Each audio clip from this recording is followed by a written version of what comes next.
You ever seen someone hold a rifle like that and still look completely wrong? The Marine's voice cut through the salt-heavy air, followed by a ripple of laughter that spread quickly across the training deck, light at first, then sharper as more heads turned, more eyes locked onto the same figure standing just beyond the line of equipment racks, and Arthur Cole did not move, did not flinch, did not even look up as the laughter settled around him like something familiar, something he had heard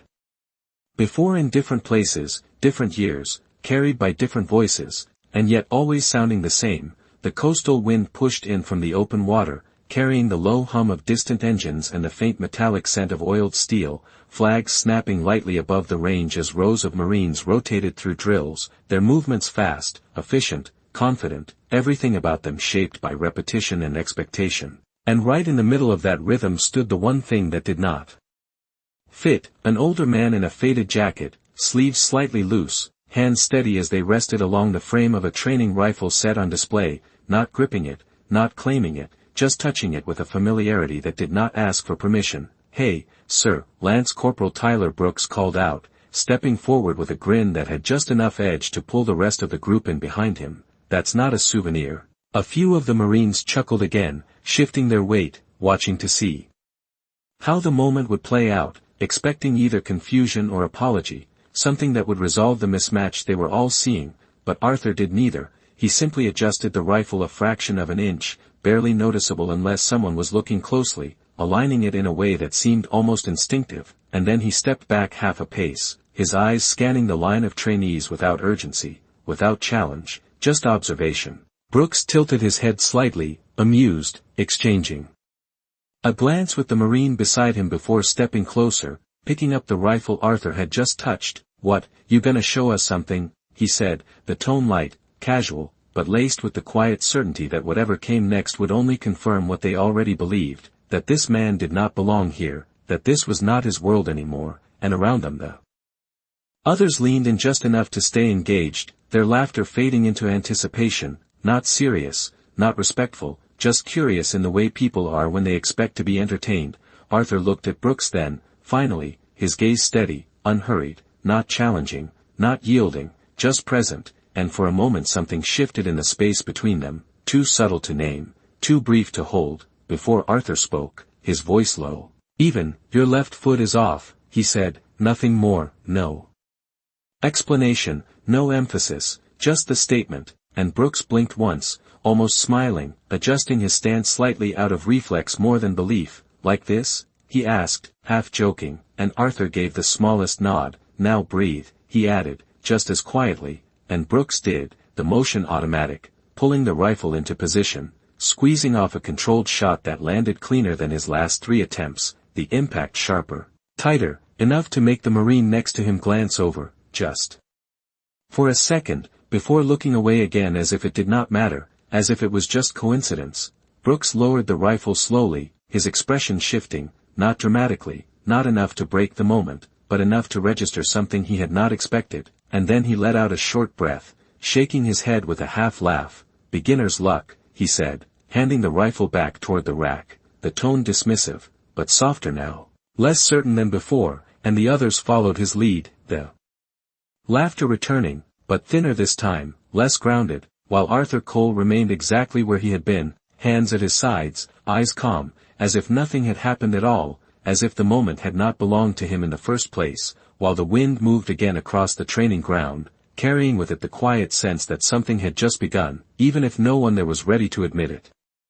The laughter lingered just long enough to settle into something less confident, less certain, and Lance Corporal Tyler Brooks felt it before he understood it, the way the moment refused to close cleanly, the way the old man had stepped back without claiming anything, without explaining anything, leaving behind only a result that did not match the expectation, and that mismatch pressed quietly against Brooks as he reset his stance, rolling his shoulders, forcing his attention back into the rhythm of the drill as if nothing had shifted. "Again," he muttered, more to himself than anyone else, lifting the rifle once more, adjusting his grip, his posture tighter now, more deliberate, and when he fired, the shot landed close, but not the same, not as clean, and the difference was small, almost invisible to anyone not paying attention, but Brooks noticed it, and he lowered the rifle slowly, his jaw tightening just a fraction before he let out a short breath. "Whatever," he said. Dismissing it with a quick shake of his head, though the edge in his voice did not fully disappear. Around him, the others had already begun to move on, the moment dissolving into the next rotation, the next command, boots shifting on the concrete, voices calling out adjustments, the structure of the training reasserting itself, and yet, not everyone had let it go. Because Staff Sergeant Marcus Diaz had been watching from the far side of the line, arms crossed loosely, his expression unreadable. And he had seen the adjustment, not just the result, but the way Arthur Cole had moved the rifle, the precision of it, the absence of hesitation, and that was what held his attention now, not the laughter, not the reaction, but the detail that did not belong to chance. Diaz stepped forward slowly, not interrupting, not drawing focus, just closing the distance enough to observe more clearly, his eyes moving from Brooks to the rifle rack, then to Arthur, who had not changed position, who stood as if he were simply waiting for something that had not yet happened. His posture relaxed but aligned in a way that did not match his age, and Diaz felt that quiet recognition settle deeper, not fully formed, but enough to make him stay. Brooks noticed him then, straightening slightly. "We are good here, Staff Sergeant," he said, the confidence returning to his tone, sharper now, reinforced by the presence of rank. And Diaz gave a small nod, not confirming, not denying, just acknowledging before. His gaze shifted back to Arthur. "You worked with rifles before, sir?" he asked, the question neutral, almost casual, but placed carefully, and Arthur looked at him the same way he had looked at Brooks, steady, unhurried. "Long time ago," he replied, and there was nothing in the words themselves that explained anything, nothing that clarified the detail. Diaz had seen, but the tone carried something else, something that did not invite further questioning and yet did not avoid it either, and Diaz held that for a second longer, then nodded once more, stepping back without pressing, because whatever answer he was looking for was not going to come in the form of a conversation. Brooks exhaled through his nose, glancing between them, the edge of irritation returning, not loud, not obvious, but present, because the attention had shifted in a way he did not control, and that alone was enough to unsettle him. "We have got rotations to finish," he said, turning back toward his squad, his voice firm, pulling the focus back where it belonged, and the Marines responded immediately, falling back into formation, the rhythm restored, commands moving cleanly through the line, and yet, just beyond that structure, Arthur Cole remained where he stood, quiet, still, his eyes moving once across the range as if measuring something no one else could see. While the wind carried the faint echo of the last shot out toward the water, and somewhere in that space between sound and silence, the certainty of the moment began to shift, not outwardly, not yet, but enough to suggest that whatever had just happened was not finished. The rhythm of the range returned, steady and controlled, commands moving down the line with practiced precision, boots shifting, rifles lifting, the sound of controlled fire echoing outward toward the open water, and for most of the Marines, the moment had already passed, folded neatly into something forgettable, just another interruption in a routine that did not allow for distractions. But for Lance Corporal Tyler Brooks, it lingered in a way he could not quite shake. Not because of what had been said, but because of what had not been explained, and that absence settled into him with a quiet irritation he masked behind sharper movements, tighter posture, each adjustment more deliberate than necessary. "Keep your stance locked," he called out to the next Marine stepping forward, his voice firm, authoritative, reclaiming the control that had slipped for a fraction of a second earlier, and the Marine responded instantly, correcting his footing, raising the rifle, following through with the shot, but the result was uneven, slightly off, and Brooks stepped in, adjusting his shoulder, his grip, guiding the correction with the confidence of someone who knew exactly what right looked like, even if something about it now felt just a degree less certain. Behind him, Staff Sergeant Marcus Diaz remained still, his attention fixed not on the line, but on Arthur Cole, who had shifted only slightly, enough to stand just outside the immediate flow of the drill, his hands now resting loosely at his sides, his gaze moving across the range not like a spectator, but like someone tracking patterns, distances, angles, and something about that way of seeing.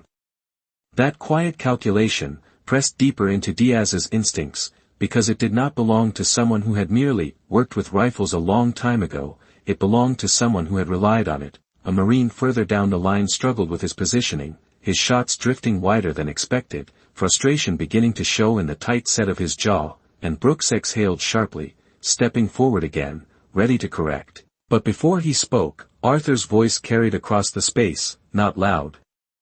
Not interrupting, just present. "Your weight is too far forward," he said, and the words landed cleanly, without hesitation, and the Marine paused, glancing toward Brooks for confirmation, uncertainty flickering for a moment before Brooks gave a small nod, almost reflexive, and the Marine adjusted, shifting back just enough, resetting his stance, taking another shot that landed closer, tighter, and this time, the result held. The improvement clear enough that even the others noticed, their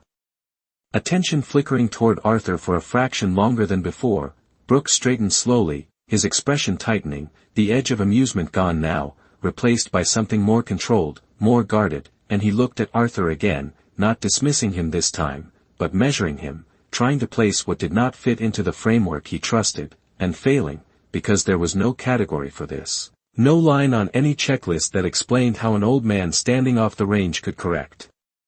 A Marine without stepping into position, without demonstrating, without anything that should have made it valid. "Lucky guess," Brooks said finally, the words quieter now, less certain, and Arthur did not respond, did not acknowledge the comment. He simply returned his gaze to the line, calm, steady, as if the outcome had been expected, as if nothing about it required attention, and that was what unsettled Brooks the most. Not the correction, not the result, but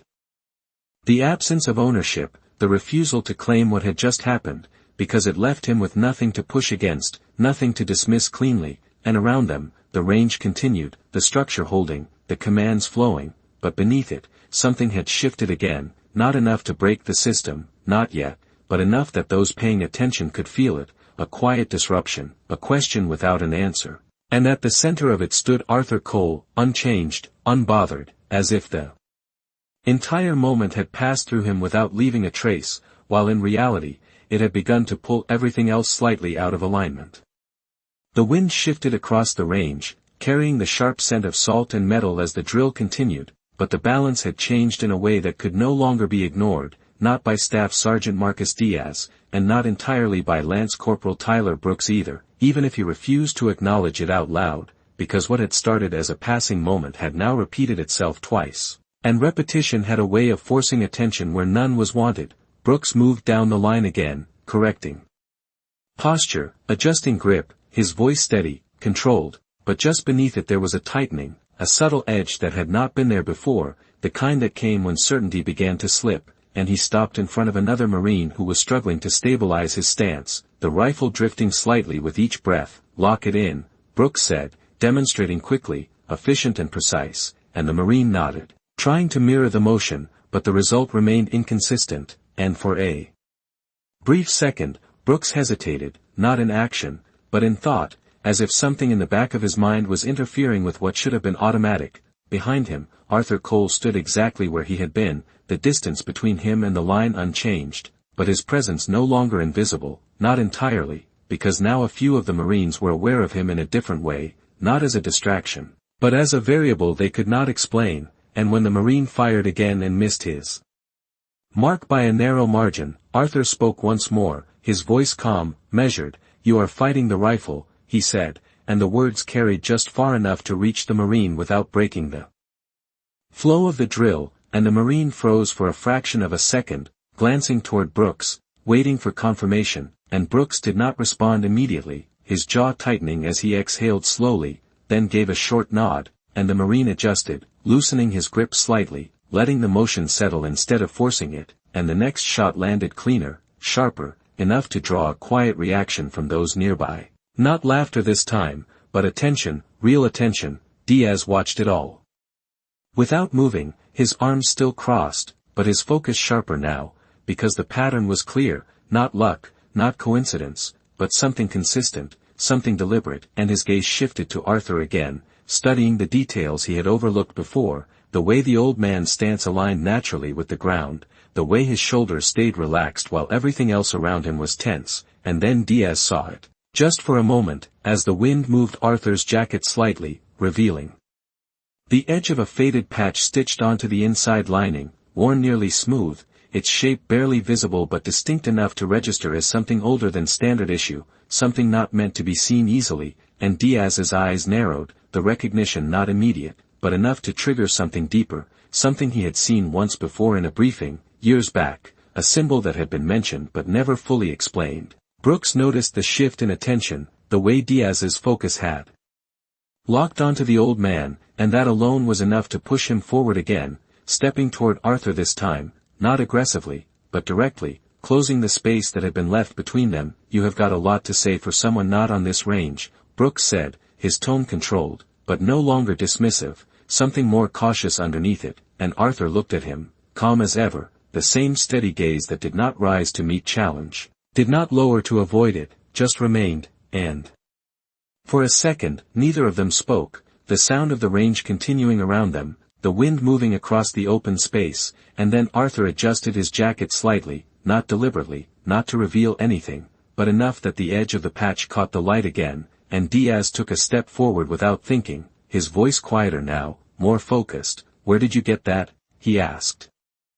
And for the first time since the moment began, the question was not about the man standing there, but about something he carried, something that did not belong to the present, and Arthur did not answer right away. He simply looked at Diaz, then at the patch, then back at the range, as if the question itself had come too late to change anything, while the Marines around them stood just a little more still, the laughter gone completely now, replaced by a silence that had not been planned but had begun to take hold. The question lingered in the air longer than it should have, not because it was unclear, but because it carried weight that no one present fully understood yet, and Arthur Cole did not rush to answer, did not shift his posture or attempt to explain. He simply stood there with the same quiet stillness that had defined him from the beginning, his gaze drifting briefly toward the open water beyond the range as if the distance held something more relevant than the moment itself, and when he finally spoke, his voice was low, measured. It was given, he said, nothing more, no elaboration, no context, and that simplicity only deepened the silence that followed. Staff Sergeant Marcus Diaz held his position, his eyes fixed on the faint outline of the patch now partially visible beneath Arthur's jacket, the edges worn, the stitching faded, but the shape unmistakable enough to trigger something buried in memory. Something from a briefing long ago, a mention of a unit that did not exist in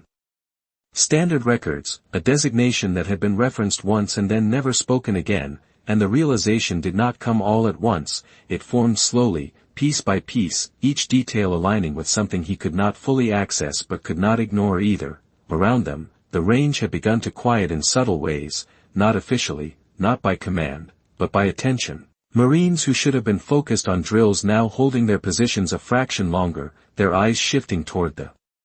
small group forming at the edge, the absence of laughter now complete, replaced by something more cautious, more aware, as if the tone of the entire space had shifted without anyone announcing it. Lance Corporal Tyler Brooks felt it as well, though he resisted it, his stance tightening as he looked from Diaz to Arthur and back again, trying to reassert the structure he trusted. "We are running a training rotation," he said, his voice controlled but firmer now, a reminder more than a command, and Diaz gave a slight nod without taking his eyes off Arthur, acknowledging the point without stepping away from the moment, because whatever this was, it had moved beyond routine. Arthur adjusted his jacket slightly, the motion small, habitual, and as the fabric shifted, the patch became more visible for just a second longer, enough for Diaz to catch a clearer glimpse of its outline, the faded emblem barely distinguishable but carrying a pattern that did not match any standard Marine unit he knew. And that was when the memory clicked, not fully, not clearly, but enough to change the way he stood, his posture straightening without conscious thought, his expression tightening just enough to show that this was no longer curiosity. This was recognition beginning to form. The wind moved across the range again, stronger this time, lifting the edge of Arthur's jacket and revealing the patch more clearly before it settled back into place, and in that brief exposure, something passed through Diaz's mind like a shadow of understanding, a fragment of a name, a designation that had never been written down, never confirmed, only implied in a kind of briefings that ended without documentation, and he exhaled slowly, his voice quieter now, more deliberate. "That is not a standard unit," he said. Not as a challenge, but as a statement, and Arthur looked at him, calm as ever. "No," he replied, and there was something in that single word that carried more history than any explanation could have. Brooks remained still, his certainty eroding in a way he could not stop, because the situation no longer followed the rules he understood, and around them, the Marines who had laughed earlier now watched in silence, their attention fixed on the old man they had dismissed, the shift complete, not loud, not dramatic, but undeniable, and somewhere beyond the range, faint but growing, came the distant sound of approaching vehicles, the low, steady hum of engines that signaled the arrival of command, and though no one had announced it yet, the moment had already begun to change direction, pulled forward by something that had been set in motion long before any of them had stepped onto that field. The low hum of engines grew louder, rolling across the base like distant thunder, steady and unmistakable, and every Marine on the range felt it before they saw it, the subtle shift in posture happening almost instinctively as attention began to pull toward the access road beyond the training ground, where a convoy of dark vehicles approached with controlled precision, tires crunching lightly against gravel as they slowed. And Staff Sergeant Marcus Diaz turned first, his eyes narrowing slightly.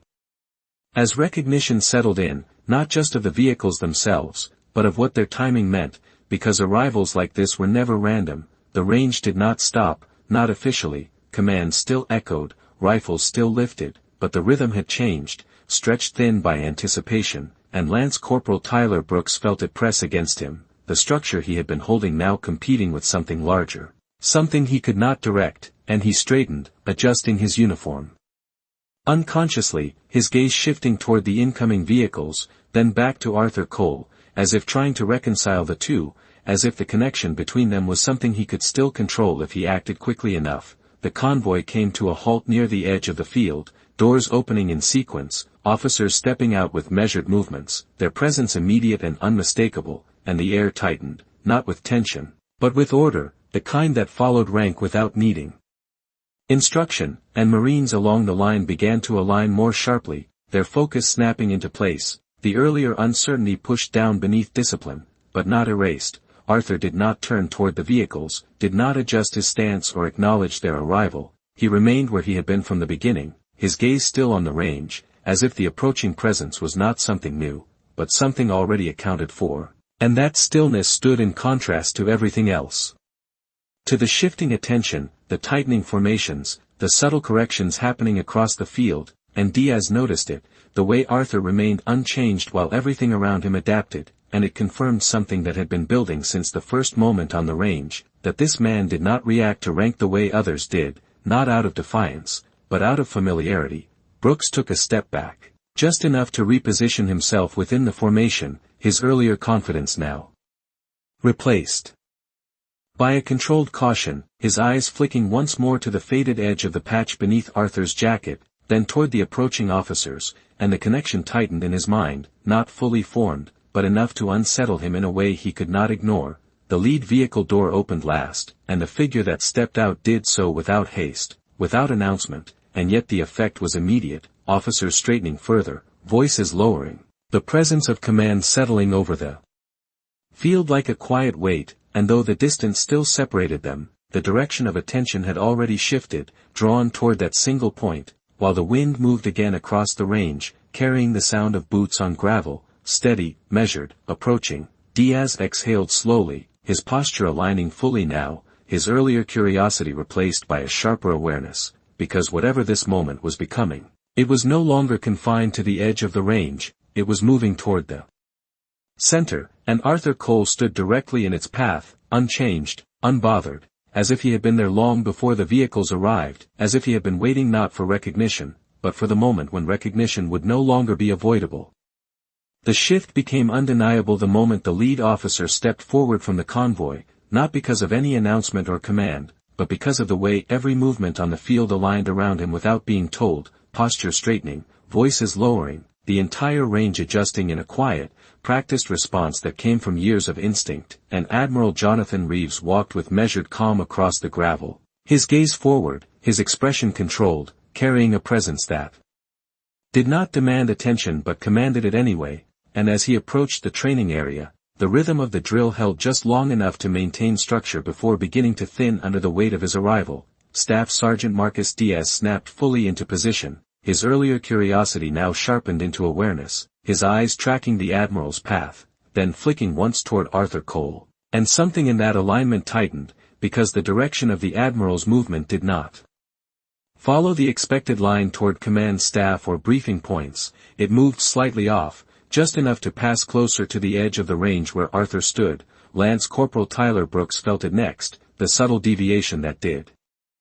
not make sense within the rules he understood, and his chest tightened as he adjusted his stance, his eyes following the Admiral, then darting back to Arthur as if confirming something he did not want to accept, because the possibility forming in his mind did not match the certainty he had relied on moments before. The Admiral's boots struck the ground with steady rhythm, each step unhurried, deliberate, and as he drew closer, his gaze shifted, not abruptly, not dramatically, but with quiet precision, moving away from the formation and settling, unmistakably, on the one figure standing just beyond it, and in that instant, the air seemed to narrow, the space between them carrying a weight that pulled attention from every direction, conversations halting completely now, the drill dissolving into stillness without a single order being given. Arthur Cole did not move, did not turn to meet the approach. He remained as he had been, his posture relaxed but grounded, his eyes forward, as if the moment unfolding was not unexpected, as if it had already been accounted for long before the vehicles arrived, and that stillness, that lack of reaction, stood in sharp contrast to the tightening atmosphere around him. Diaz felt his breath slow, his instincts confirming what his mind had only begun to suspect, and he watched closely, every detail locking into place, while Brooks stood rigid, the last traces of dismissal gone, replaced by a controlled uncertainty that he could not hide entirely, because now the moment was no longer his to manage. The Admiral closed the distance, stopping just short of the edge of the formation, his eyes fixed on Arthur, and for a brief second, nothing was said, nothing was needed, the recognition forming not in words but in the way his expression shifted, subtle but absolute, as his gaze dropped slightly, catching the faint outline of the worn patch beneath Arthur's jacket, and then returned to his face, and in that silence, before a single word was spoken, the balance of the entire field had already begun to change. The silence held just long enough to become something solid, something that pressed against every Marine on the field, and Admiral Jonathan Reeves did not break it immediately, because he did not need to, his gaze fixed on Arthur Cole with a clarity that left no room for uncertainty, and then his eyes dropped again, just briefly, to the worn patch beneath Arthur's jacket, the edges faded, the stitching nearly erased by time, but still carrying the shape that mattered, and when he spoke, his voice was low, controlled, carrying across the space without force. That unit, he said, the words measured, deliberate, as if he were reaching for something that had not been spoken in years, was never listed, and the statement landed heavier than any command, because it was not meant for everyone, and yet everyone heard it. Staff Sergeant Marcus Diaz felt it settle into place instantly, the fragments in his mind aligning, the half-remembered briefing, the unnamed designation, the absence of records that had never made sense until now, and his posture straightened further, not out of formality, but out of recognition, because this was no longer speculation, this was confirmation. Lance Corporal Tyler Brooks did not move, his breath shallow, his certainty gone completely now, replaced by something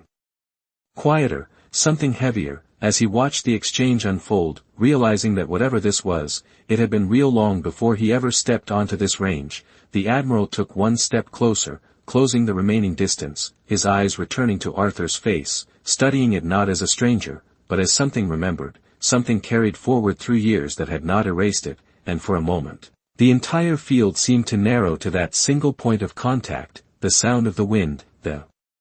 distant ocean, even the presence of the formation fading into the background. I thought, Reeves continued, his voice softer now, almost to himself, they shut that down, and the pause that followed was not hesitation, it was weight, the kind that came from knowing what something had been and what it had cost, and then he looked up fully, meeting Arthur's eyes with certainty that did not need to be confirmed. Cole, he said, the name spoken clearly, not loudly, but with absolute recognition, and in that moment, everything shifted. Arthur did not react the way anyone might have expected, he did not step forward, did not speak immediately, he simply held the Admiral's gaze, the same calm, steady presence he had carried from the beginning, and gave the smallest nod, an acknowledgement that required no explanation, no introduction, and that was enough. The effect rippled outward instantly, though no one spoke, Marines along the line straightening. Without being told, their attention locked in place, the earlier laughter gone completely, replaced by something far more controlled, far more aware, and Brooks felt it settle into him with a weight he could not push away, because the man he had dismissed, the one he had corrected, had just been recognized in a way that no rank or list could match. Diaz exhaled slowly, his instincts fully validated now. His earlier suspicion replaced by a quiet certainty that this moment would not be explained. Would not be written down in any report, and yet would remain with everyone who witnessed it, and as the wind moved once more across the field, lifting the edge of Arthur's jacket just enough to reveal the patch again, it no longer looked faded or forgotten, it looked exactly what it had always been, something that did not need to be recorded to be real, something that only required the right person to remember it at the right time. For a long moment after the name was spoken, nothing followed, no command, no correction, no attempt to explain what had just been revealed, because it did not need explanation, and Admiral Jonathan Reeves held his position beside Arthur Cole with a stillness that carried more authority than any order could have, his gaze steady, not searching, not questioning, simply acknowledging, and then, without raising his voice, without turning it into a spectacle, he straightened slightly and shifted his stance just enough to stand aligned with Arthur rather than in front of him, a small movement, almost invisible to anyone not paying close attention, but one that changed everything. Across the range, the effect was immediate and complete. Marines who had once laughed now stood fully upright, their posture sharp, their focus locked forward, not out of fear, but out of recognition, the kind that settled in quietly and stayed. And Lance Corporal Tyler Brooks felt it most of all, the weight of the moment pressing into him, not as punishment, not as humiliation, but as something far more difficult to ignore, a realization that did not fade when the moment passed, because there was nothing left to dismiss, nothing left to correct, only something to understand, and he remained where he was, silent, his earlier confidence replaced by a controlled stillness that mirrored the formation around him. Staff Sergeant Marcus Diaz exhaled slowly, the tension he had carried resolving into clarity, his instincts confirmed not through data or orders, but through the simple fact of recognition, and he adjusted his stance subtly, aligning himself with the formation, his attention forward, but his awareness sharpened, because moments like this did not end when they were over, they stayed, shaping everything that came after. The wind moved again across the range, lifting the edges of uniforms, carrying the distant sound of the ocean, steady and constant, and the training area, which had once been filled with motion and noise, now held a different kind of presence, quieter, deeper, as if the space itself had shifted to accommodate something it had nearly overlooked. Arthur Cole did not change, did not step forward or backward, he remained exactly where he had been from the beginning, his posture relaxed, his gaze steady, the faint outline of the worn patch hidden once more beneath his jacket, and in that stillness, there was no need for acknowledgement beyond what had already been given, no need for explanation, because the moment had already done its work. Admiral Reeves gave a small nod, not formal, not ceremonial, just enough to close the distance between past and present, and then he turned slightly, allowing the structure of the range to return, not by command, but by release, and slowly, almost imperceptibly, the rhythm of the drill resumed. Voices returning, movements restarting, but nothing was quite the same. Because now every Marine on that field carried the memory of what they had seen, the shift from laughter to silence, from dismissal to recognition, and as the line moved again, as rifles were lifted and commands were called, there was a new precision in the way they stood, a quiet understanding that some things did not need to be listed to matter, that some units did not exist on paper because they existed somewhere else, in memory, in experience, in the recognition of those who had been there. And Arthur Cole stood at the edge of it all, unchanged, unspoken, but no longer unseen, as the wind carried the moment forward, leaving behind a truth that did not need to be repeated to be remembered.